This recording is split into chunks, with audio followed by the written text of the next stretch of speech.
The Legend of Jigong, Chapter 103. Okay, let's unpack this because what makes this specific passage so compelling is that the flashing steel of the swords is, well, quite frankly, it's the least dangerous thing in the room. Oh, without a doubt. The real weapons being drawn in this text are psychological manipulation. Right. And the weaponization of societal stigma and, the strategic deployment of rumors. That is the perfect framing for this. Hmm. We're going to follow this whole thread from a seemingly straightforward cry for help in the dead of night all the way to a completely baffling and, frankly, unjustified arrest. It really is a masterclass in how narratives are controlled and distorted. And ultimately used to trap people who were just, trying to do the right thing. Yeah, exactly. I mean, the text gives us a classic wuxia setting. Right, the martial heroes. Right, men who make their living by their physical prowess. They are literally flying over roofs. Yeah. But the conflict they encounter is so incredibly grounded in human psychology and legal maneuvering. There's actually surprisingly little physical combat. Very little. What we are really examining is a battle of narratives. It is a war of words where the person who can, tell the most convincing lie to the right authority figure ultimately wins. Okay, let's set the scene. Because the author uses these amazing visual details to establish the stakes before a single line of dialogue is even spoken. The visual language is fantastic. It is. So we are at the Daeyuan Inn, and our protagonist for this moment is a martial hero named Ming. And just like we described earlier, he is trying to escape the intense heat of the inn's courtyard. Right, because architecturally, these traditional walled courtyards are just notorious for trapping heat during the summer months. They're basically ovens. Yeah, exactly. So he climbs up onto the roof to find some relief. He is just trying to relax. Mm-hmm. But then he hears the screaming. He hears someone begging for help. So he follows the sound. Right, he follows it across the rooftops to a specific courtyard, and he peers down through a window. And the tableau he witnesses is incredibly specific. The author goes way out of their way to paint a meticulous picture of this room. Right. It isn't just set dressing, It establishes the economic and social reality of the characters immediately. Yeah, Ming looks in, and he sees a really well-furnished room. Like, the text specifically points out an Eight Immortals table. Which is a crucial detail. Yeah, for those listening, an Eight Immortals table is this large, square wooden table. It's usually quite sturdy and well-crafted, designed to seat 8 people. So it implies a household that entertains, a household of some means. Exactly. There is also a dressing table and a wardrobe against the east wall. I mean, this isn't a hovel. There's distinct wealth here. Right, this is a very comfortable living space. And on the bed is a woman in her 20s, Mrs. Sun. The text notes she has no makeup on. She's wearing a blue cloth jacket and trousers. And crucially, small palace shoes. Those visual cues regarding Mrs. Sun are absolutely vital. How so? Well, the lack of makeup and the simple cloth jacket suggest she was likely preparing for sleep, or at least just relaxing in the privacy of her own quarters. Right, that makes sense. But the small palace shoes is a reference to bound feet. Oh, wow. This is a critical detail because it communicates her absolute physical vulnerability. Because she can't easily walk. Exactly. A woman with bound feet in this historical context cannot easily run away or physically fight off an able-bodied attacker. She is just entirely trapped in that space. Completely trapped. Which makes the figure standing over her all the more terrifying.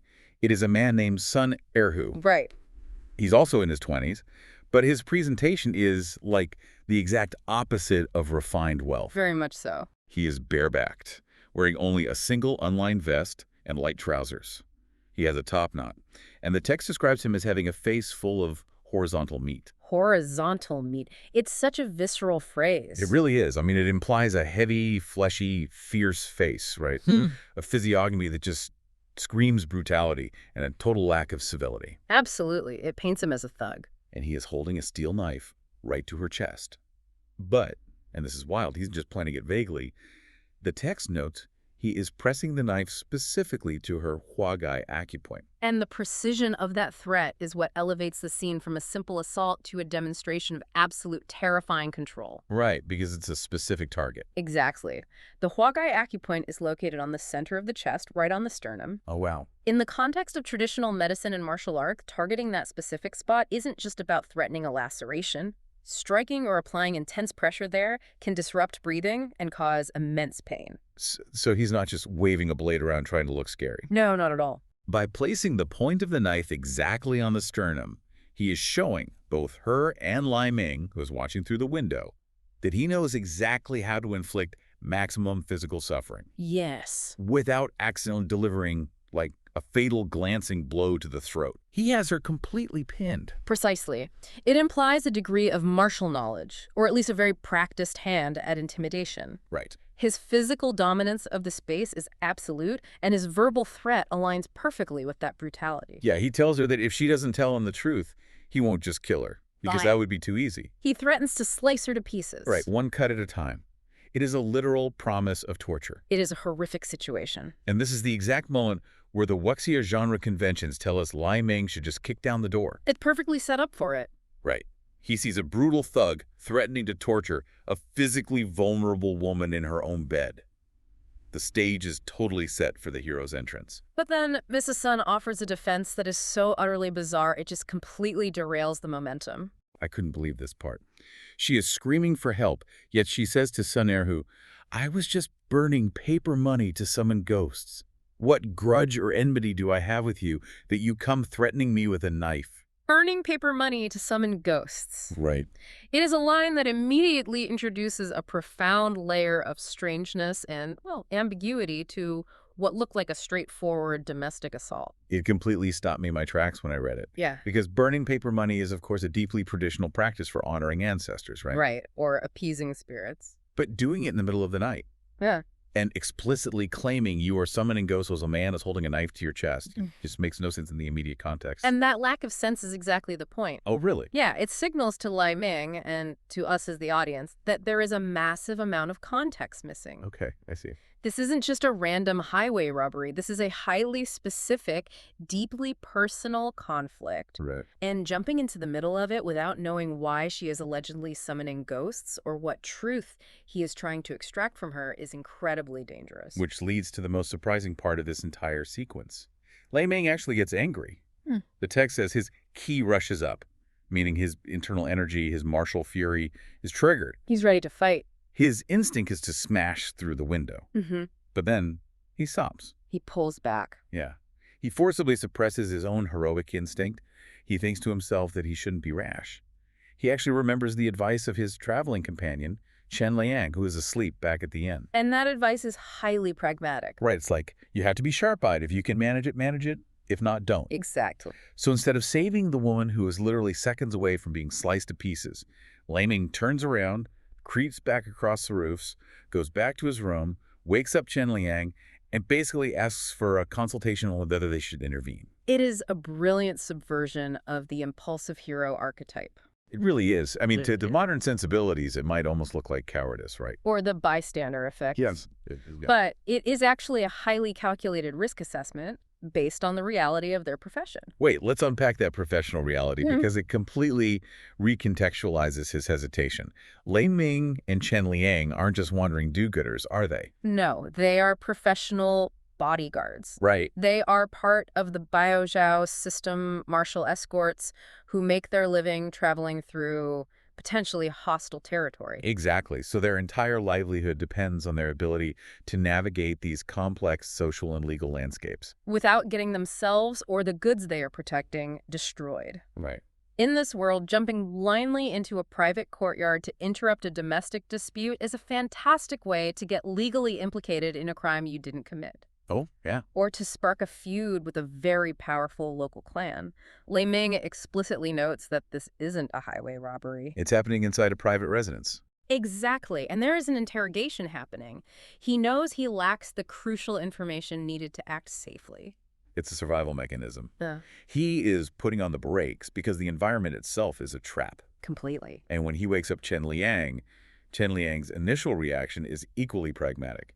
He actually chastises Lai Ming for running around on the roofs in the first place. Right, because of how it looks. Yeah, he points out that if the innkeeper sees them, they'll be suspected of being thieves themselves. They're constantly aware of how their actions look to the authorities and the locals. But then Chen Liang articulates the core moral conflict of the wuxia hero. Right. He says, if we didn't know about this, out of sight, out of mind. But since we do know, if we don't intervene, we won't feel at peace. It is a remarkably reluctant brand of heroism. Very reluctant. Like, they aren't actively patrolling the streets looking for injustice to correct. They were just trying to get some sleep in a hot room. They would vastly prefer to just mind their own business. Right. But their internal moral code, that specific psychological burden where ignoring the suffering they have witnessed will destroy their own peace of mind. It just forces their hand. They don't want to go, but they absolutely have to go. It highlights the dual burden they carry.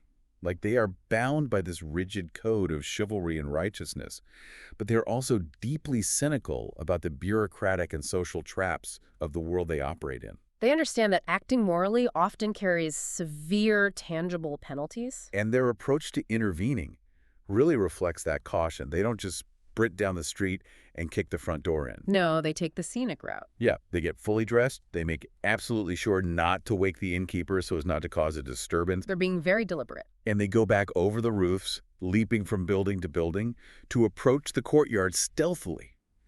They're treating it like a tactical infiltration, not a heroic rescue. And this delay, while strategically sound, it allows the situation in the room to escalate dramatically. It does.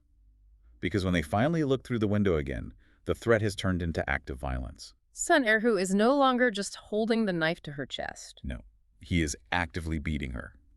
But the text notes a very specific, really gruesome detail. He is using the back of his steel knife to beat her in the face.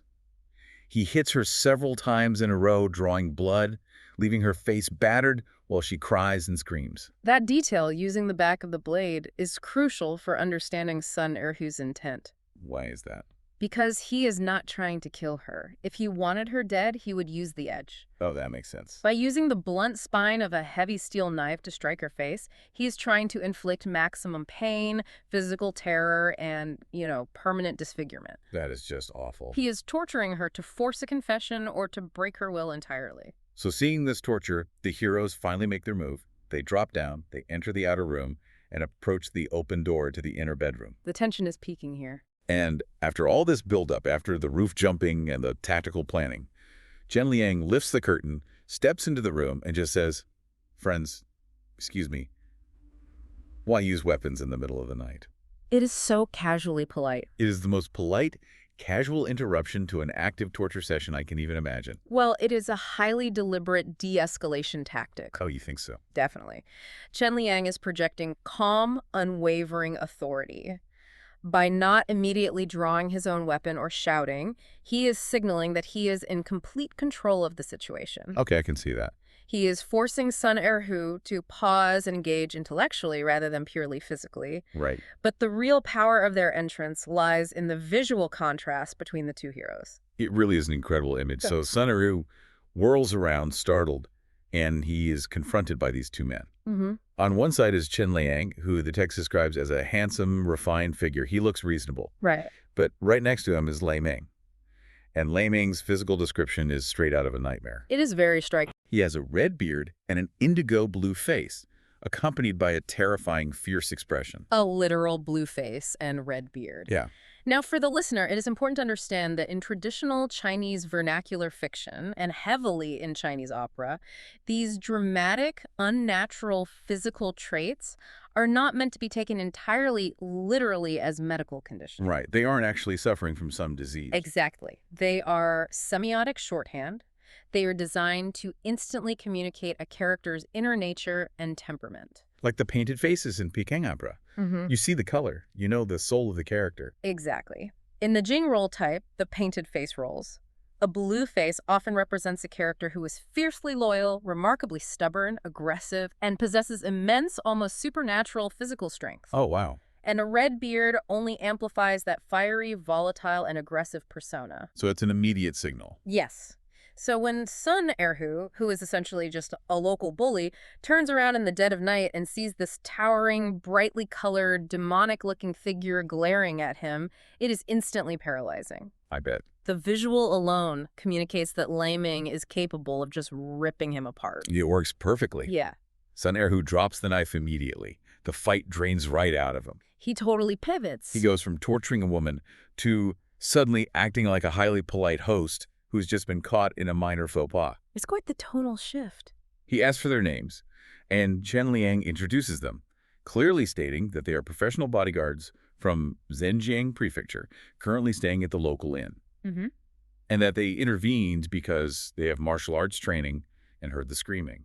This is the moment Sun Erhu realizes he is fundamentally outmatched. He knows he can't win. Right. He cannot win a physical confrontation against two professional, highly trained martial escorts, one of whom visually projects the aura of a demon. Yeah, not going to happen. So what does he do? He abandons the physical domain entirely. Okay. He stops using the steel knife, and he immediately picks up a completely different kind of weapon. He starts building a narrative shield. This is where the text pivots from a physical confrontation to a brilliant display of social and moral manipulation. Exactly. Chen Liang asks him why he is committing violence, and Sun Erhu doesn't apologize. He doesn't beg for mercy. He starts laying out a very specific defense. He begins by establishing his territorial dominance. Right. He says, "My name is Sun Erhu. This village is called Sun Family Fort. There are over 80 families here, surnamed Sun, and very few outsiders." If he is pointing out the demographics of the village, he isn't just making casual conversation about local census data, is he? He is actively threatening them with a mob. He absolutely is. He is invoking the immense power of the clan system. Okay. In historical rural China, the local government, the imperial magistrate, was often physically distant and administratively stretched very thin. So they weren't around much. Right. Day-to-day governance, law, and order were heavily dictated by the clan elders and the lineage rules of the dominant families. Wow, so the family was the law, basically. Essentially, yes. By stating that the village is comprised of 80 families sharing his surname, he is telling these two traveling bodyguards, "You may be tough, but you are isolated outsiders." Yeah, you're outnumbered. Exactly. If you interfere with me, you aren't just fighting one man. You are declaring war on an entire entrenched clan system that surrounds you. He is wrapping himself in an impenetrable armor of local custom. That's a great way to put it. And then he deploys the second layer of his shield. He establishes his relationship with the victim. This is key. He says, "She is my sister-in-law. My older brother ran a pharmacy here, but he died 3 years ago, and she's a widow." This is a devastatingly effective maneuver. Really? Why? Because by defining her as his widowed sister-in-law, he instantly changes the category of the event. It's no longer just an assault. Exactly. It is no longer a home invasion or a random attack. It is an internal family matter. Ah, I see. In traditional patriarchal structures, the male relatives of a deceased husband often held significant social and sometimes even legal authority to oversee the conduct and morality of the widow. So he's claiming jurisdiction. Yes. They view themselves as the guardians of the family's honor. Which leads perfectly into his core accusation. The truth he was supposedly trying to beat out of her. Right. He points at Mrs. Sun, whose face is covered in blood, and he says to the heroes, "Look at her big belly. I want to ask her where this big belly came from." It's a huge accusation. He was accusing this widow of 3 years of being pregnant.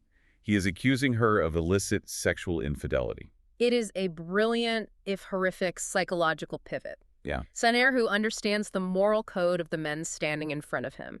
He knows Ming and Chen Liang intervened because their sense of righteousness compelled them to stop an injustice. A strong man attacking a defenseless woman. Right. So Sun Erhu slips the narrative completely. He claims that he is the one acting righteously and that she is the one committing the deeply immoral act. Oh. In that era, a widow becoming pregnant out of wedlock was a massive scandal.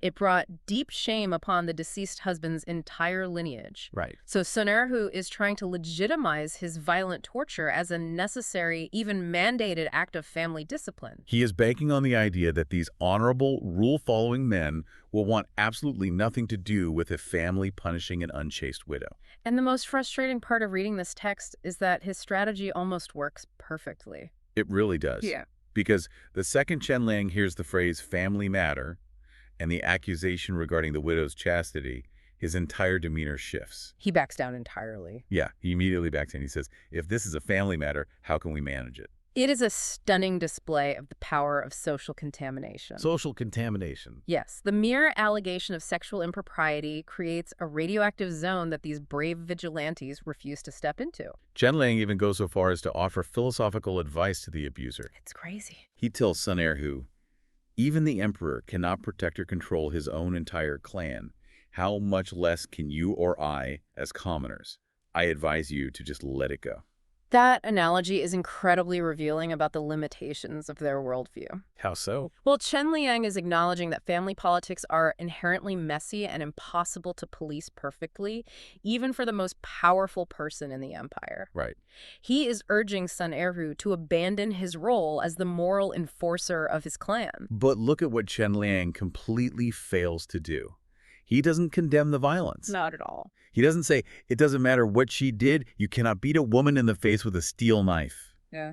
By using that analogy, he accepts Sun Erhu's premise that this is a legitimate family dispute over honor. Yes. Chen Liang just thinks Sun Erhu is taking it a bit too far. He tells Sun Erhu, let's just leave it at that, signaling that the heroes are prepared to wash their hands of the entire situation and just walk away. Leaving her in the room with him? Yes, leaving her alone with him. They are willing to prioritize maintaining appropriate social boundaries over protecting a woman from physical torture. It's pretty shocking.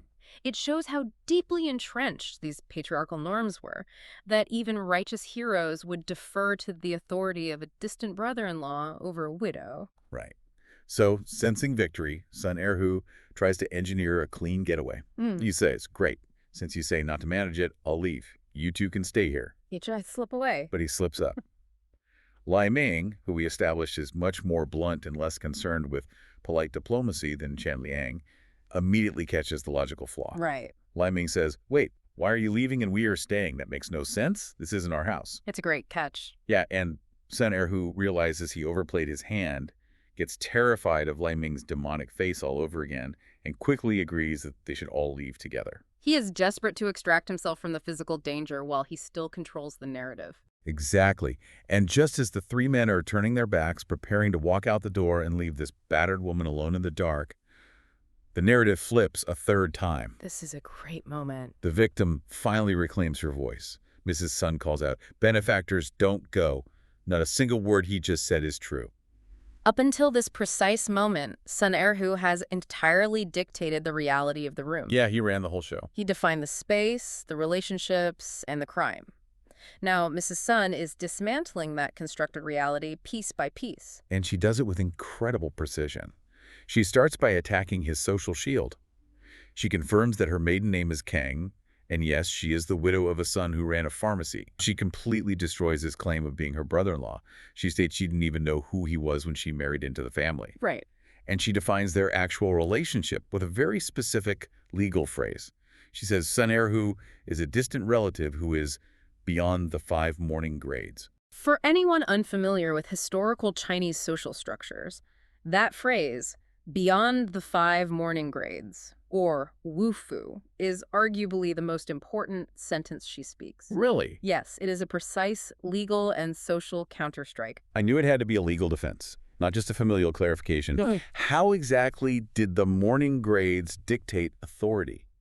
The wufu was a highly complex system that categorized relatives based on their proximity to the deceased. Okay. It dictated not only the coarseness of the mourning garments you had to wear and how many months or years you had to wear them, but it also fundamentally defined the boundaries of legal and social obligation. So it mapped out family power. Exactly. The first grade was for immediate family parents, husbands requiring the most extreme mourning. The grades rippled outward through uncles, cousins, and distant nephews. Down to the 5th grade. Right, down to the 5th grade, which covered very distant relations requiring only a few months of light mourning. So if someone is beyond the 5th grade, if you are beyond the 5 mourning grades, you are outside the recognized structure of the family entirely. You are, for all practical, legal, and social purposes, a stranger who merely happens to share the same surname. Wow. By stating this fact, Mrs. Sun is exposing Sun Erhu's entire narrative as a fraud. He is not her brother-in-law. No, he is not a guardian of the family honor. He has zero legal, moral, or social jurisdiction over her household. He is simply an intruder. She strips away his armor of righteousness in one sentence. That is amazing. It's brilliant. Then, having established that he has no right to be there, she explains the actual origin of their conflict. And it is a tragic study in human behavior. Very tragic. She explains that back in October, during freezing weather, she saw Sun Erhu outside without even a padded winter coat. Right. She asked him why he was freezing, and he spun a pathetic sob story about being unable to do heavy labor, failing at business, and having zero income. So she felt bad for him. Yeah, she felt pity. Out of sheer compassion for a destitute man who happened to share her late husband's name. She brought him in. Right. She gave him a bundle of her late husband's old clothes, handed him 2 strings of cash, and told him to use it to start a small business and support himself. It was an act of genuine charity, intended to be a one-time intervention to help a struggling individual get back on his feet. But her compassion was weaponized against her. She tells the heroes, once is a favor, twice is a precedent, and then it becomes a habit. Which is so true. Instead of using the money to start a business, he just consumed it and came back for more. He treated her initial charity as the opening of an unlimited tab. Basically. She kept helping him out financially for a while, but eventually his demands fundamentally shifted from asking for help to asserting control. We are seeing the psychological evolution of an extortionist here. Yeah. Sun Erhu completely misinterpreted her charity. He didn't see a benefactor, he saw a soft target. He looked at her and saw a wealthy, isolated widow who was easily manipulated into handing over cash. In his mind, her willingness to give became a weakness to be exploited. That's sickening. And when the periodic handouts were no longer enough to satisfy him, he escalated to the ultimate form of exploitation for a widow in that society. Right. She reveals that he started trying to force her to remarry. Now, knowing what we know about his character and his financial desperation, this wasn't about finding her a loving new partner. Definitely not. What was the economic incentive for him to force her into a new marriage?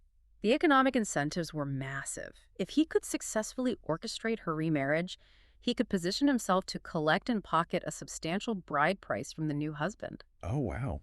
I didn't even think of that. Furthermore, by removing her from the Sun family household, he could potentially lay claim to, or simply steal, the property and assets left behind by her late husband. So he just takes the house. Right. He was trying to liquidate her life for his own profit. It is a complete hostile takeover of her existence. But Mrs. Sun wasn't weak. She saw exactly what he was doing. She caught on. She refused the marriage, Yeah. cursed him out, and physically banished him from her property, forbidding him from ever returning. She set a firm, unyielding boundary. And predators are notoriously volatile when their access to a victim is severed. Very true. By setting that boundary, she threatened what he had come to view as his personal meal ticket. Which brings us to the events of tonight. She explains that earlier today, her servant women asked for leave, which she granted. Right. Sun Erhu, likely observing the house, realized she was completely alone and vulnerable. He broke in armed with a knife to bully, terrorize, and extort her, because the physical barriers to doing so were temporarily down. Exactly. And as for the core of his defense, the accusation that she was pregnant, she looks at Ming and Chen Liang and says, I told you my belly is large because I'm suffering from an illness. I have a medical condition. He is just speaking nonsense to slander me and create an excuse for his violence. The inversion of the narrative is absolute. It's a complete 180. The story has transformed from a righteous relative disciplining a shameful widow into a predatory parasite who exploited a woman's charity. When she finally cut off his funding, he resorted to armed extortion, and when caught in the act, he deployed character assassination to mask his crimes. It is infuriating to realize how easily he almost got away with it just by using the right keywords. It really is. It makes me think about how the mechanics of social entrapment haven't really changed, even if the specific cultural norms have, Oh, absolutely. It's like when someone in a professional setting tries to mentor a junior colleague out of kindness. The junior colleague starts taking advantage, demanding more time, stealing credit for ideas, and crossing professional boundaries. Right, right. When the mentor finally says, no, I can't help you anymore, you need to do your own work, the junior colleague immediately goes to HR and files a complaint alleging that the mentor was actually creating a hostile work environment or acting inappropriately. That happens a lot, sadly. The predator weaponizes the institution's rules. Yeah. Rules designed to protect people, to destroy the person who originally helped them, all because a boundary was drawn. That is a very precise analogy regarding the mechanism of the betrayal. Thanks. Sun Erhu is weaponizing the societal rules regarding widow chastity and clan authority to destroy the woman who fed him. He is using the community's own moral framework as a bludgeon against his victim. With the truth finally out in the open, the heroes prepare to kick Sun Erhu out of the house. But right before they do, the text introduces a detail that is so bizarre, so hyper-specific, that it almost feels like it belongs in a different book. I know exactly what you're talking about. I have to bring it up because I know it serves a purpose, even if it feels jarring. You are referring to the sudden appearance of the maid. Yes. Oh. Mrs. Sun mentions during her defense that while her other servants were on leave, She wasn't technically entirely alone. Right. She says she has one foolish servant girl who was in the house but was so useless she didn't even come out when Mrs. Sun was screaming for her life. Just as she says this, a voice outside the room suddenly whines, "Eldest madam, how am I supposed to manage this?" Yeah. And the maid walks in. And the author literally hits the pause button on this high-stakes, life-or-death confrontation to give us a grotesque, paragraph-long physical description of this maid. The visual description provided is undeniably extreme and honestly striking. It is borderline surreal. Yeah. The text says this maid has a head full of yellow, unkempt hair. Her face is completely covered in pockmarks. Yeah. She has short, sparse eyebrows, triangular eyes, a bulbous garlic nose, and a thunder god mouth, which usually implies a jutting ape-like jaw. It's very vivid. It goes on to say she has a mouthful of yellow board-like teeth, and to top it all off, she is incomparably girty. Very descriptive. I read this and I was completely baffled. Why would the author spend so much time detailing the horrific ugliness of a character who walks in, complains, and then immediately shuts the door? What is the narrative function of this grotesque interlude? Well, it is a jarring shift, but it serves a very specific literary function within the tradition of Ming and King vernacular fiction. Okay. In these stories, extreme physical ugliness is rarely just a random detail. It is utilized metaphorically and often comedically to underscore a thematic point. Right. In this specific instance, it serves a dual purpose. First, on a purely structural level, it provides a moment of dark, grotesque comedy to break the intense, suffocating tension of the torture scene we just witnessed. No, like comic relief. Exactly. It acts as an emotional palate cleanser before the narrative moves into its final phase. But more importantly, it serves to emphasize the profound depth of Mrs. Sun's isolation. Wait, how does the maid's appearance highlight the widow's isolation? Consider the reality of Mrs. Sun's existence. She is a wealthy widow in a large courtyard home. Her survival, her security should be guaranteed by the people around her. Right, she has a whole staff, normally. Yet, when a man breaks into her bedroom with a knife, the only person standing between her and a horrific death, the only support system this wealthy woman has left in the world, is this comically incompetent, physically repulsive, deeply unhelpful servant. Oh, wow. The maid's grotesque appearance reflects the ugliness, the absurdity, and the utter decay of the social structure that is supposed to protect Mrs. Sun. It visibly demonstrates that the household is broken down. Exactly. Help was never going to come from within. The hero's arriving was a sheer, improbable stroke of luck because the system around Mrs. Sun was as useless and damaged as the maid herself. That makes perfect sense. The sheer uselessness of the maid is the punchline to the tragedy of the widow's vulnerability. Beautifully said. So, having seen the pathetic reality of the household, Chen Liang has finally heard enough. He turns to Sun Erhu and delivers a classic dismissive line. I love this line. He says, "Brother Sun, you should sweep the snow from your own porch and stop worrying about the frost on others' roofs." It's brilliant. It's an elegant way of saying, mind your own business and get out before we make you get out. Sun Erhu, realizing that his narrative has collapsed and his physical intimidation is useless against Liang, concedes. He agrees to leave. Finally. The three men step out into the courtyard, and the grotesque maid shuts the door behind them, finally securing Mrs. Sun. The heroes walk Sun Erhu back toward the entrance of their inn.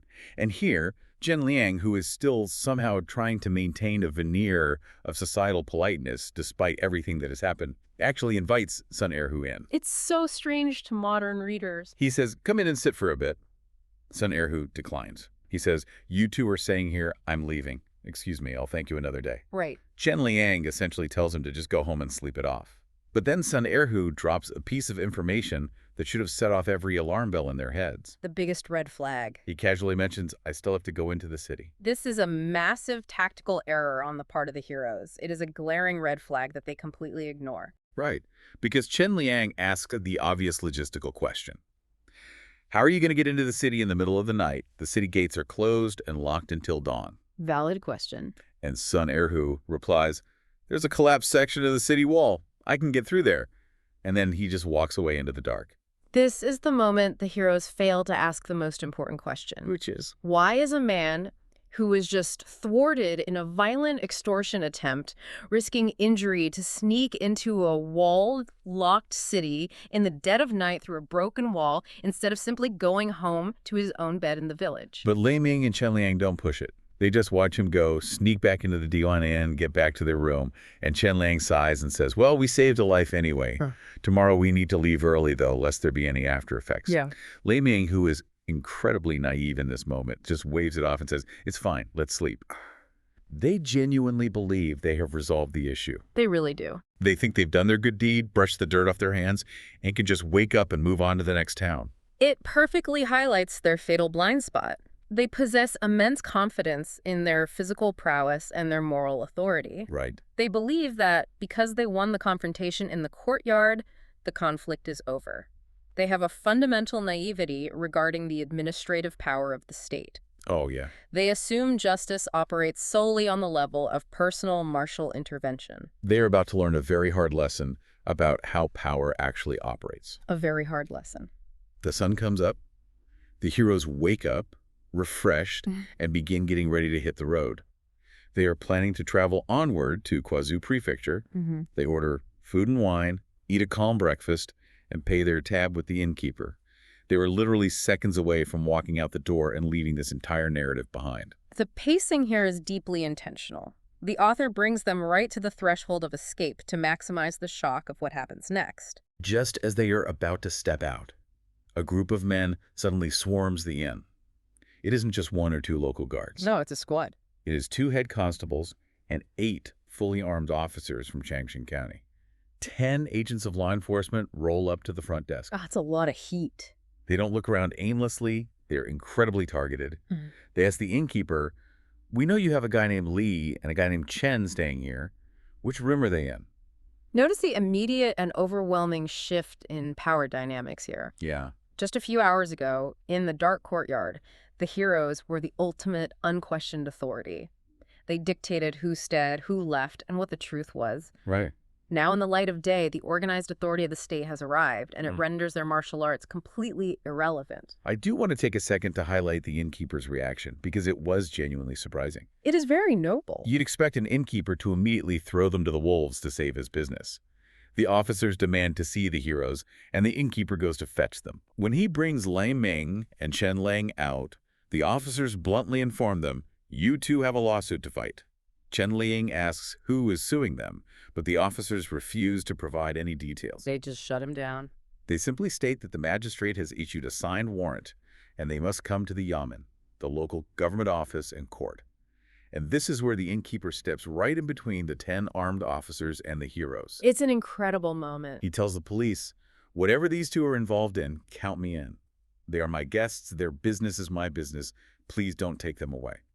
The innkeeper's intervention is fascinating. He is displaying the very code of chivalry, loyalty, and mutual protection that the heroes pride themselves on. Right. It is a rare moment of solidarity among commoners facing the intimidating, often corrupt machinery of the imperial state.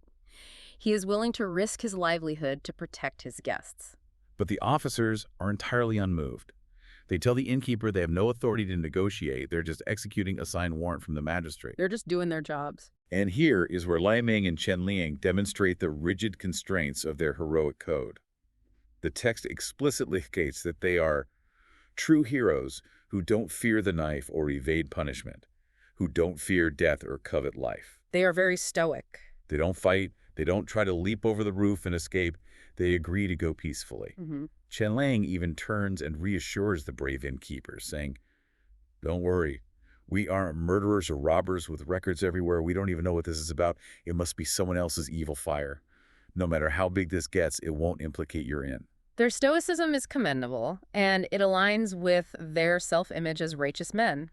They believe that because they are innocent, the legal system will naturally exonerate them. Yeah. But let's analyze the mechanics of this situation. How did a warrant get issued so fast? Right. Let's piece this together. The police are at the inn at dawn.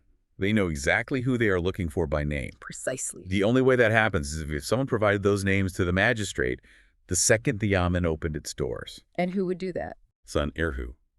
He said he was sneaking through the collapsed city wall in the middle of the night. He didn't go home to sleep.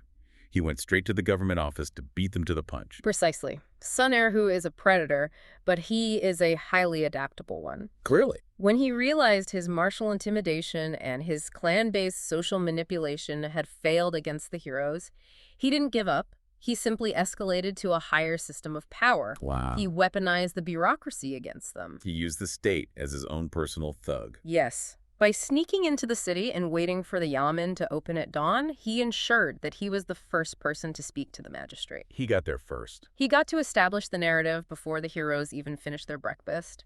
We don't know exactly what lie he spun. True. Perhaps he claimed they were the ones attacking Mrs. Sun, or that they robbed him, or that they were dangerous bandits terrorizing the village. It could be anything. Whatever fiction he created, it was compelling and severe enough that the magistrate instantly issued a signed warrant and dispatched 10 officers to apprehend 2 unknown men. It is the ultimate frame-up. The heroes intervene to save a woman from being sliced to pieces, and for their trouble, they are now the prime suspects in a criminal lawsuit. It's tragic. They are marched to the yamen. The author throws in a quick, seemingly minor detail during the march. It notes that 2 specific constables at the yamen, men named Zhu Rui and Luo Biao, happen to be absent on leave that day. Right. Why include that? It feels like it emphasizes their vulnerability. It absolutely does. In the sprawling narratives of these wuxia novels, wandering heroes often rely on a network of sympathetic contacts. Oh, like friends on the inside. Exactly. Brothers in the martial world who might hold minor official posts and can pull strings or vouch for their character. I see. By explicitly stating that these 2 specific constables are absent, the author is confirming that Ming and Chen Liang are walking into a completely hostile environment. They have no backup. They have no advocates. They have no back-channel connections to save them. They are entirely at the mercy of a magistrate who has only heard the villain side of the story. They arrive in the courtroom. The magistrate takes the bench, looking down at them. Ming and Chen Liang, still trying to play by the rules of polite society, step up and bow respectfully. And how does he react? And the magistrate's reaction is explosive. Yeah. He doesn't ask for their side of the story. The text says he flies into a violent rage. He's furious. He delivers a speech to them, a speech that the excerpt we are reading actually cuts off, leaving us on a massive cliffhanger.